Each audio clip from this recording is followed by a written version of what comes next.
अवस्था परिवर्तन करना होगा, समाजवाद कायम करना होगा और लाल किले पर लाल झंडा उड़ाना होगा। लाल किले पर लाल झंडा लगाना होगा, लेकिन तिरंगा हटाना होगा क्या? आज तिरंगा तो हट जाएगी, लाल झंडा उड़ेगी तो तिरंगा तो हट जाएगी। तिरंगा को हटा देंगे? हटा देंगे। वो हमारा ये जो व्यवस्था है वो पूंजीवादी व्यवस्था है। तिरंगा भी पूंजीवादी है? हाँ, पूंजीवादी है। देखिए, बहुत ही अजब सा सवाल है। अब इन्होंने जो कहा है वो मैं उसको नहीं कहता उसके तिरंगा पूंजीवादी है, क्योंकि तिरंगा तो बहुत सबके दिलों में रहता है। लेकिन अगर ये कह रहे हैं कि लाल झंडा, तो जब लाल झंडे की बात कहेंगे लाल किले पे तो कुछ ना कुछ विवादित तो है। लेकिन ये बात तो ठीक है कि समाजवाद होना चाहिए, लेकिन इस स्टेटमेंट को मैं कतई सपोर्ट नहीं करूंगा कि लाल किले पे तिरंगा ना हो, क्योंकि तिरंगे में तो सब आ जाते हैं। क्या लगता है, तिरंगे में सब आ जाते हैं? वो बात छोड़िए। हाँ। ये जो तिरंगा आया ना, हाँ। ये तिरंगा किसने ले आया? खुदीराम ने ले आया। हाँ, नेताजी ने ले आया। हाँ। ये तो स्वीकार किया ये तो ले आया। उनका जो सपना है, हाँ। ये जो तिरंगा वाला आदि है, हाँ। वो कर रहा है।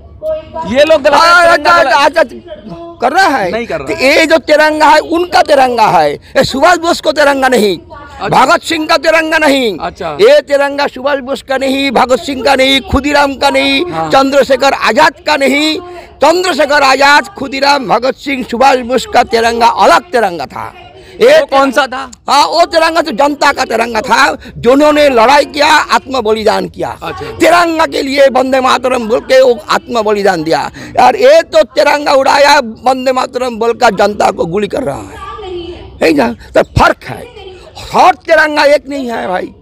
जो तिरंगा खुदीराम ने उड़ाया, जो तिरंगा वंदे मातरम, ये कौन तय करेगा कि कौन सा तिरंगा सही है? ये तो जनता तय करेगी।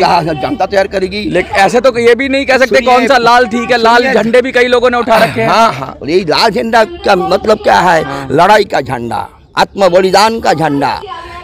तो लड़ाई होनी चाहिए झंडा। हाँ, लड़ाई तो होना ही चाहिए, अन्याय का विरोध लड़ेंगे, जीतेंगे। हाँ, लड़ेंगे तो जीतेंगे, तो बटे हम जीतेंगे। मिलके नहीं रहेंगे ना, किसी को साथ मिलना, सब चीज मिलके। चोर को साथ मिलना नहीं मिलना। हाँ, मिलना। आप मिलेंगे चोर के साथ? आपका पॉकेट, आपका पुलिस तो मिलती है। सुनिए, आप एक पॉकेट मार को साथ आप मिलेंगे नहीं? अगर पॉकेट मार, अरे भाई पॉकेट मार मेरा घर में आओ और पॉकेट मारो, हाँ। कहेंगे आप? नहीं कहेंगे। कहेंगे। तब बिरला कौन है? अदानी कौन है? पॉकेट मार है। पॉकेट मार है। अंबानी कौन है? पॉकेट मार है। आप बोलते हैं पॉकेट मार है। मैं नहीं कह रहा, मैं तो आपकी बात को कह रहा हूँ। देखिए, मैं किसी पॉकेट मार है और मोदी उनका थोलेदार है। थोलेदार समझा? नहीं, एजेंट। एजेंट। हाँ, मोदी किसका पॉकेट मारने भी एजेंट रख रखे। हाँ, अदानी बड़ा पॉकेट मार है और मोदी उनका एजेंट है। क्या बात कर रहे हैं? हाँ, बहुत गंभीर आरोप। गंभीर तो क्या सबूत है? उनको बुलाइए, हम कहेंगे। ये तो स्पष्ट बात है, ये देश को मोदी जी ने अदानी को दे दिया। बेच दिया। लाल किला और बेच दिया। लाल किला तो दे दिया। लाल किला भी बेच दिया। हाँ, लाल अब नहीं जानते? नहीं। लाल किला कंपनी को दे दिया। लाल किला जो प्रोग्राम कर रहा है ना, टिकट है कंपनी को, टिकट है। लाल किला भी दे दिया, 50 रुपए का टिकट। हाँ, हर देश को दे दिया। इस देश का जो 80% प्रॉपर्टी है ना, 80% प्रॉपर्टी 1% पीपल का है। कौन ने किया? 1% लोग 80% पे काबू कर रहे हैं। हाँ हाँ। तो मोदी ने कराई। मोदी, उनका पहले मनमोहन सिंह, हाँ। उनका पहले शास्त्री, उनका पहले इंदिरा गांधी। आरोप लगा दिया। एक ही चीज है, एक ही थैली के चट्टे बट्टे। एक ही चीज है। बड़ा गंभीर आरोप लगा। एक ही चीज है, जो काम लाल बहादुर शास्त्री पर भी। हाँ हाँ, जो कांग्रेस ने किया, जो जिनको कहते हैं कि सबको पूरा देश, कौन कहते हैं? सुनिए, तो आपकी नजर में कौन ऐसा सम्मानित है? हमने तो बड़े बड़े महापुरुषों में नाम। सुनिए, जो काज कांग्रेस ने किया वो काज ही बीजेपी कर रहा है। अच्छा, बीजेपी कौन काम किया? ये देश को जो बीजेपी और कांग्रेस, सुनिए, बीजेपी कांग्रेस ने जो प्राइवेटाइजेशन को काम शुरू किया, बीजेपी वो कर रहा है। ये प्राइवेटाइजेशन क्या? मनमोहन सिंह का पूंजी, प्राइवेटाइजेशन शुरू हुआ राजीव गांधी का अमल में। हाँ, अमल में। वो कांग्रेस का पॉलिसी है ना, वो कांग्रेस का पॉलिसी बीजेपी ने लागू किया। अभी तो एक ही पॉलिसी उन्होंने किया, पूंजीवाद को शक्तिशाली कर रहा है। इसीलिए हमारा जो बात है, या का जो बात है, वो जो पूंजीपति है, वो पूंजीपति को राजसत्ता से उखाड़ कर फेंकना होगा। यही हमारा काम है। तो किसानों और मजदूरों को जीवन में कुछ सुधार होगा, यही हमारा बात है। इसीलिए हम लड़ रहे हैं। लगातार बातें उठ रही हैं और बहुत गंभीर बातें कहीं, कुछ बातें तो ऐसी थी जो मैं शायद उनसे सहमत ना हूं, जैसे जब लाल बहादुर शास्त्री के बारे में बोला गया या किसी के बारे में बोला गया, तिरंगे के बारे में बोला गया, मुझे उससे शायद मेरा विचार अलग हो सकता है, लेकिन लोकतंत्र की खूबसूरती यही है कि यहाँ सब तरह के विचार रखने की आज़ादी है और सबको अपनी बात कहने की आज़ादी है। आपको भी क्या कहना है कमेंट में लिखिए। जंतर मंतर से मिनी संसद के लिए मैं मनोज स्वराजी। जय हिंद, जय भारत।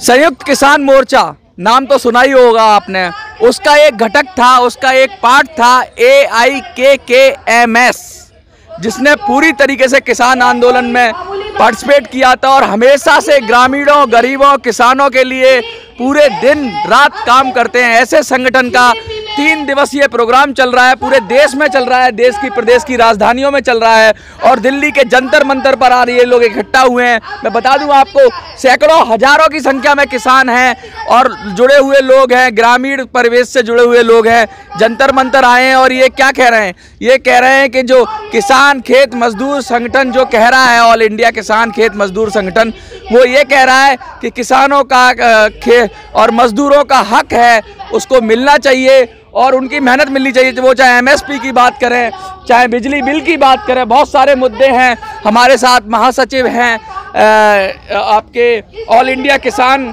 खेत मजदूर संगठन के, हम बात करेंगे उनसे और जानने की कोशिश करेंगे कि प्रमुख मुद्दे क्या हैं, क्योंकि बहुत बड़ा आंदोलन है, 3 दिन लगातार करेंगे।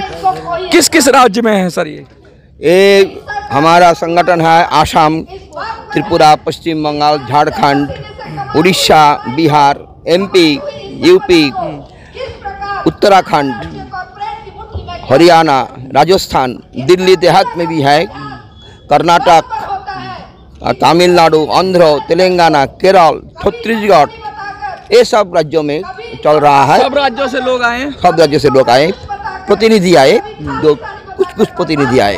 अच्छा, तो ये 3 दिन का लगातार स्टेट की जो राजधानियां हैं वहाँ भी हो रहा है?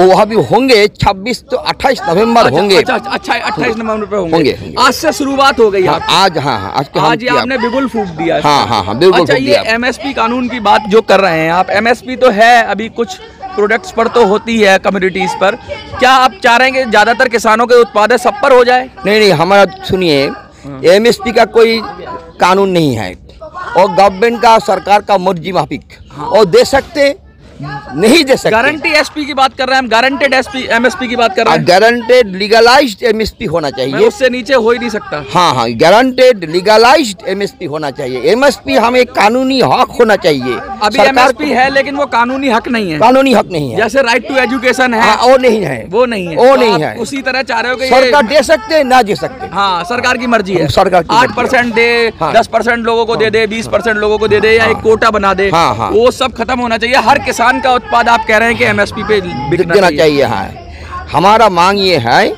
MSP को कानूनी गारंटी दो, 1, 2 है C2, मतलब हमारा जो उत्पादन खर्च है उनका 1.5 गुना मिनिमम सपोर्ट प्राइस दो। मतलब किसान जिस तरह से आत्महत्या करता है, घाटा लग जाता है उसको, वर्षा आ जाती है और सारी चीजें बढ़ जाती है, यूरिया के प्राइस बढ़ जाते हैं, तो जो भी किसान का खर्चा होता है उसकी मेहनत मजदूरी मिला के, डीजल पेट्रोल सब मिला के, उसका 1.5 गुना आप डिमांड? 1.5 गुना मिनिमम। उसके बाद उसकी मर्जी है जितना। हाँ, लेकिन वो तो नहीं देता है। अच्छा, कानूनी कानूनी गारंटी भी नहीं है और नहीं देंगे।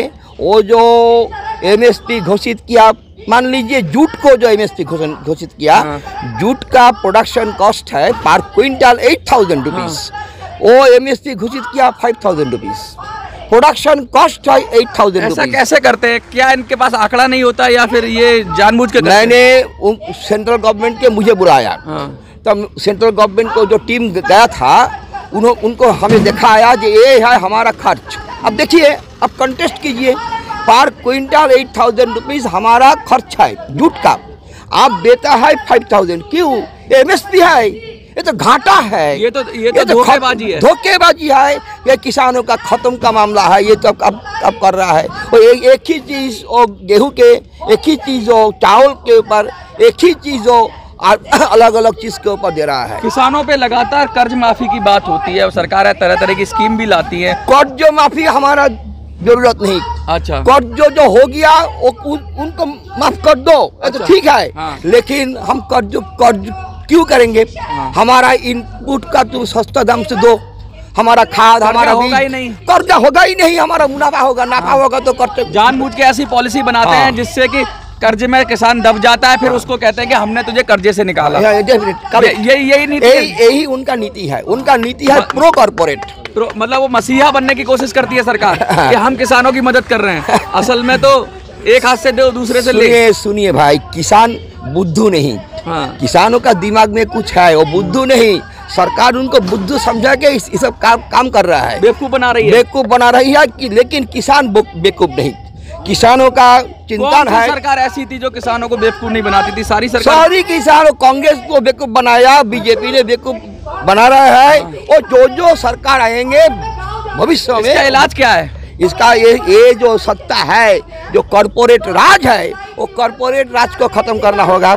कॉर्पोरेट जब तक कॉर्पोरेट रहेंगे, जब तक कैपिटलिस्ट रहेंगे, जब तक अदानी, अंबानी, टाटा, बिरला, गोयनका, डालमिया रहेंगे, जब तक ये पूंजीवादी सत्ता रहेंगे, तब तक ये सरकार किसान को बेवकूफ बनाने के लिए कोशिश करेंगे। सोशल सिस्टम को डेवलप करने की बात। सोशल सिस्टम को डेवलप नहीं, सोशल सिस्टम को चेंज करना होगा, डेवलप नहीं। अच्छा, चेंज करना होगा। और ये जो सत्ता है, बात को खत्म करना है, खत्म करना होगा, उखाड़ कर फेंक देना होगा, उखाड़ कर फेंक देना, बंगोपसागर में फेंक देना होगा। एकदम गंगासागर नहीं, भारत महासागर में फेंक देना होगा, हिंद महासागर में। आज तो हिंद महासागर के फेंक देना होगा। ये डूबेगा नहीं, फिर निकल के आ जाएगा। पूंजीवाद तो खत्म ही नहीं होता। सुनिए, पूंजीवाद का आयु, पूंजीवाद का आयु पूरी दुनिया में फैल रहा है। सुनिए, पूंजीवाद का आयु 50, 60, 70, 100 वर्ष है। अच्छा, 100 years, after 100 years you will not see capitalism anymore। Capitalism खत्म हो रहा है। देखिए ना, युद्ध कर रहा है, लड़ता है, हथियार बेचता है और नालायक शिशु को खत्म करता है। पैलेस्टाइन में क्या कर रहा है? यही कर रहा है। यही है पूंजीवाद।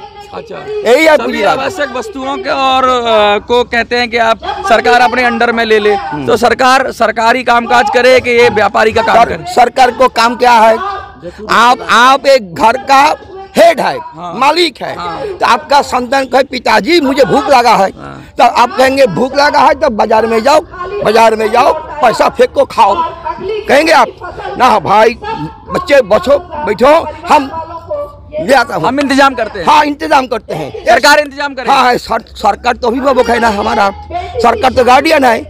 बाजार के हवाले नहीं करना चाहिए। सरकार तो गार्डियन है।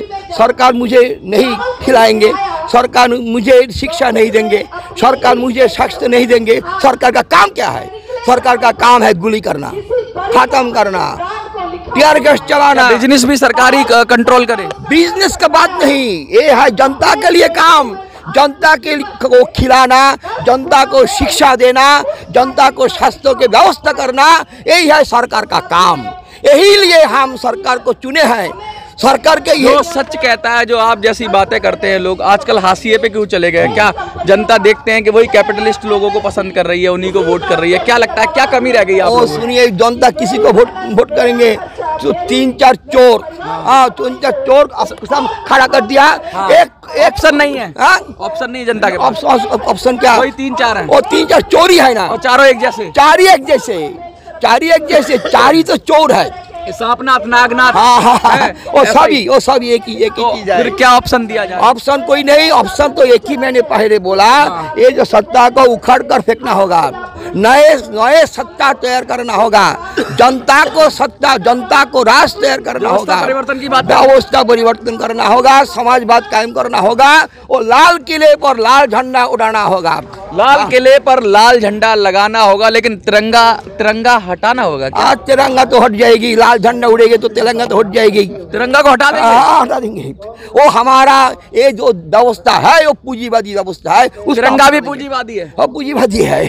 देखिए, बहुत ही अजब सा सवाल है। अब इन्होंने जो कहा है वो मैं उसको नहीं कहता उसके तिरंगा पूंजीवादी है, क्योंकि तिरंगा तो बहुत सबके दिलों में रहता है। लेकिन अगर ये कह रहे हैं कि लाल झंडा, तो जब लाल झंडे की बात कहेंगे लाल किले पे, तो कुछ ना कुछ विवादित तो है। लेकिन ये बात तो ठीक है कि समाजवाद होना चाहिए, लेकिन इस स्टेटमेंट को मैं कतई सपोर्ट नहीं करूंगा कि लाल किले पे तिरंगा ना हो, क्योंकि तिरंगे में तो सब आ जाते हैं। क्या लगता है तिरंगे में सब आ जाते हैं? वो बात छोड़िए। हाँ। ये जो तिरंगा आया ना, हाँ। ये तिरंगा किसने ले आया?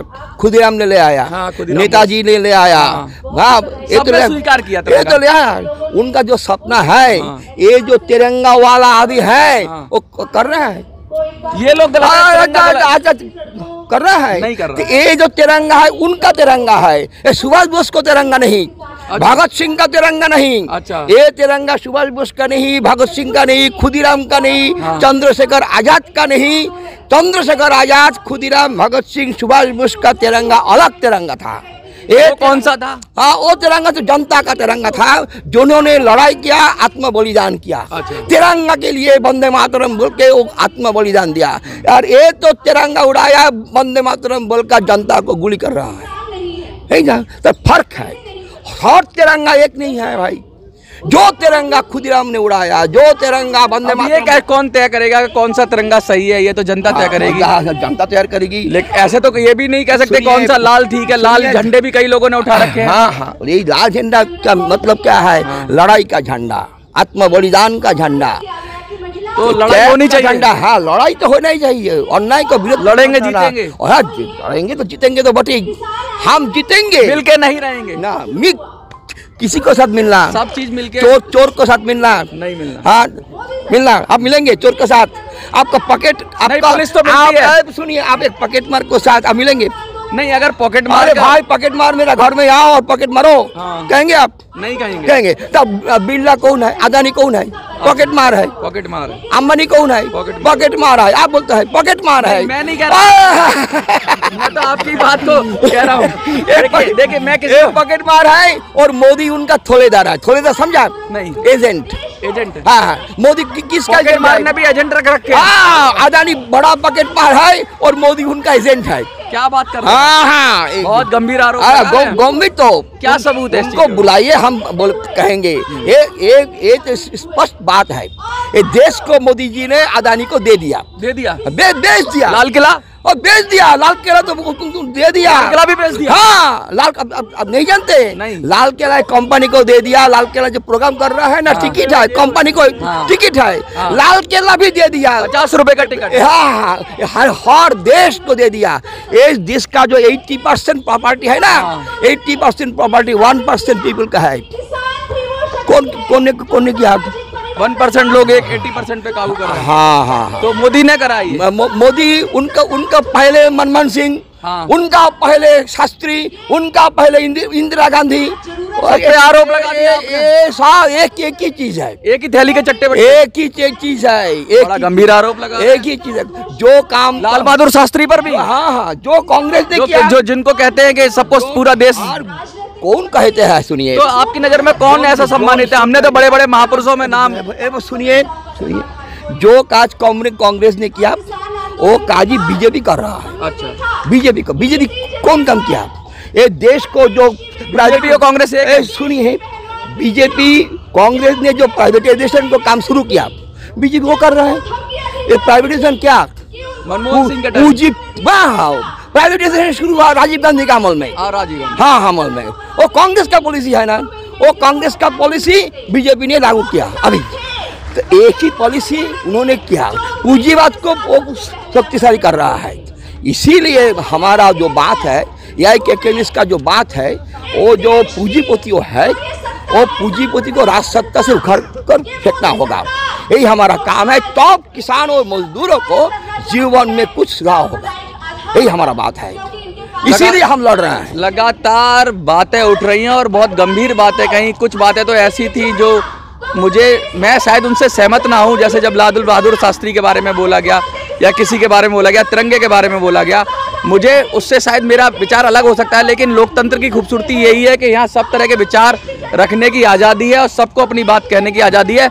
आपको भी क्या कहना है कमेंट में लिखिए। जंतर मंतर से मिनी संसद के लिए मैं मनोज सुराजी। जय हिंद, जय भारत।